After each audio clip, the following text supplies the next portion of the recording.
दोस्तों अस्सलाम वालेकुम वरहमतुल्लाहि ताला वबरकातुहू। आज के दिन से देख रहे हैं कि हमारे भारत में पाकिस्तान ने किस तरह से आतंक मचा रखा है और उसी प्रकार से हमारी भारतीय सेना ने भी इसको जवाब दे रहा है मुँह तोड़। तो उस सिलसिले में कहाँ तक क्या हुआ कुछ जानकारी कुछ आप तक लेके आया हूँ और कोशिश करूँ कुछ अखबार के माध्यम से जो कुछ भी है मैं पढ़ के बता रहा हूँ। और सरकार का आदेश भी है कि ऑथेंटिक कुछ भी हो तभी वो पब्लिक में जाना चाहिए। तो मैं कुछ अखबार के हवाले से मैं जो कुछ भी बताऊँगा। एक लोकहा टाइम्स का हेडलाइन है कि भारत ने तोड़ डाली पाकिस्तान के परमाणु बम के डर की दीवार, जानिए कुछ घंटे में ही दिल्ली ने कैसे तोड़ दिया ब्लेड इंडिया का भ्रम। तो अलग अलग अखबारों में अलग अलग प्रकार के हेडलाइन है। तो चलिए विस्तार से समझते हैं कि अब तक आज तक क्या क्या हुआ।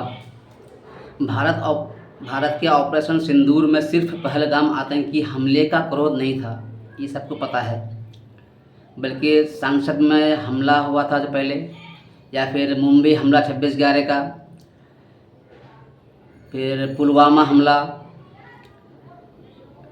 हर आतंकी हमले का प्रतिशोध ऑपरेशन सिंदूर में था, ये आप सब मान चलिए।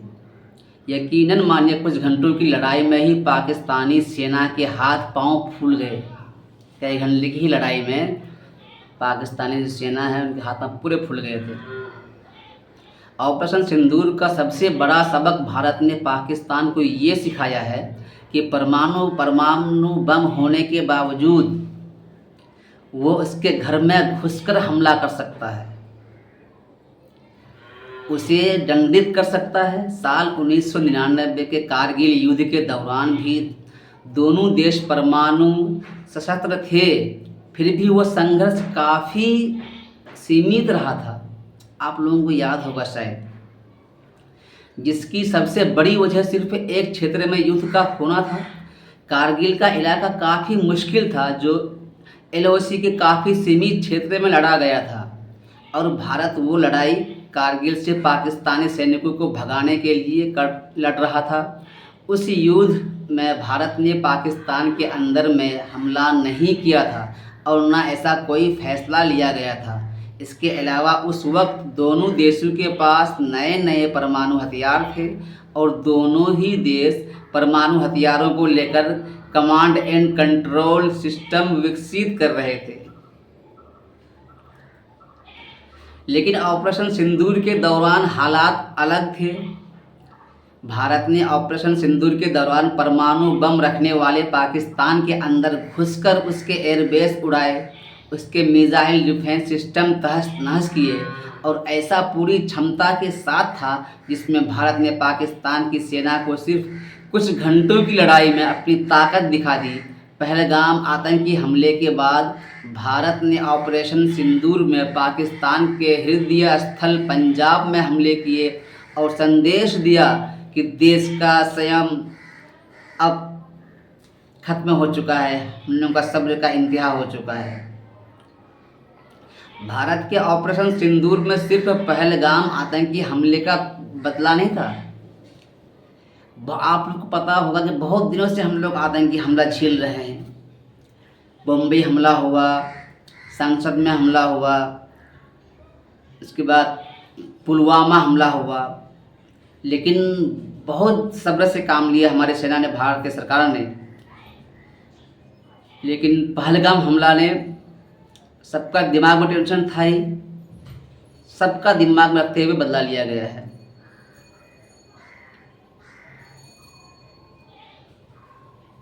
हर आतंकी हमले का जवाब देने के लिए भारत हमेशा तैयार है, लेकिन सब्र से काम लेता है।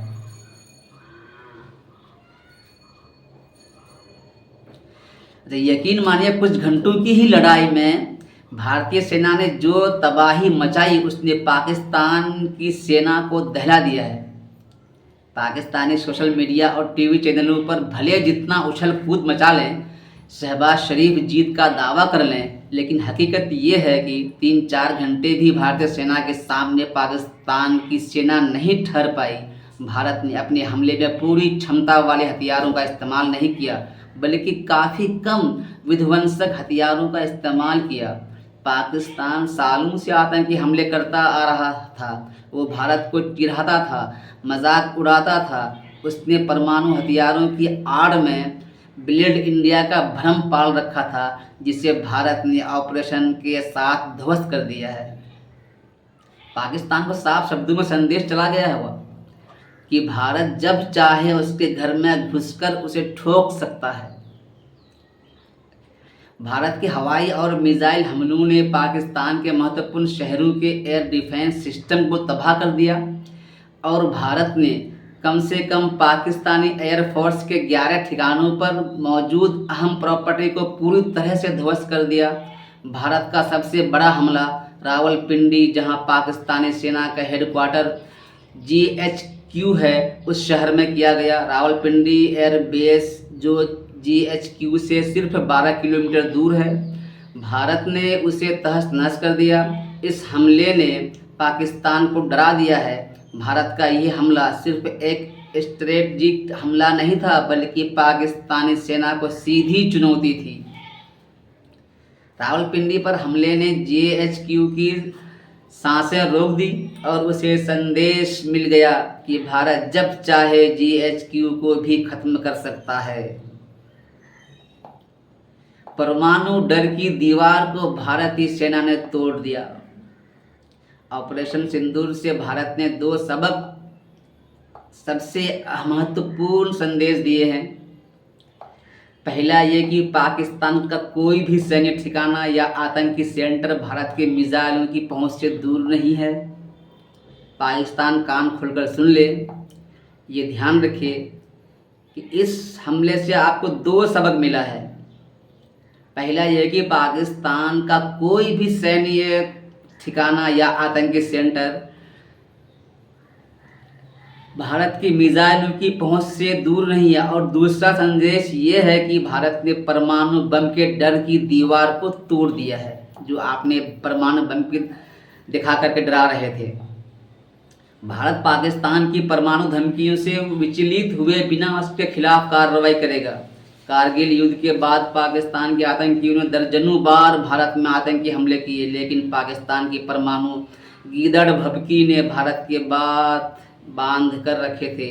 पाकिस्तानी सेना की रणनीति साफ थी कि परमाणु बम की आड़ में भारत में आतंकी हमले करना, भारत को उकसाना और अगर भारत कुछ करने का फैसला ले तो परमाणु बम का कार्ड दिखाना। संसद पर हमले के बाद भी भारत ने अपनी सेना को जुटाया था, लेकिन फिर भारत पीछे हट गया था। कई लोगों ने इसे भारत का धैर्य माना तो कई लोगों ने परमाणु हथियारों का डर, लेकिन ऑपरेशन सिंदूर ने तमाम भ्रम को तोड़ दिया। इसने भारत के परमाणु डर की दीवार को तोड़ दिया और पाकिस्तान के ब्लेड इंडिया भ्रम को तोड़ दिया। ऑपरेशन सिंदूर से भारत ने दिखा दिया है कि भारत घातक हमले कर सकता है और करेगा।